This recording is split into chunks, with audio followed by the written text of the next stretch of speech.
أسعار العملات اليوم الثلاثاء 3 يناير 2023. لكن قبل أن نبدأ لا تنسى الاشتراك وتفعيل الجرس. سجل في البنك الأهلي. سجل الدولار سعر الشراء 24.66 وسعر البيع 24.71. وسجل اليورو سعر الشراء 26.26 وسعر البيع 26.39.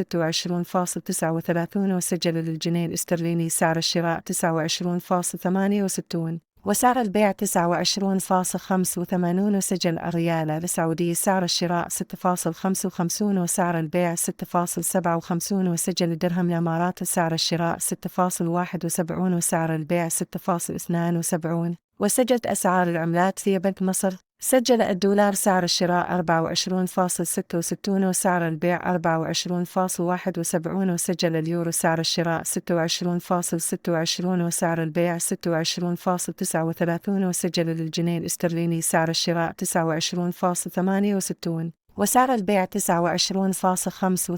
وسجل الريال السعودي سعر الشراء 6.55 وسعر البيع 6.57.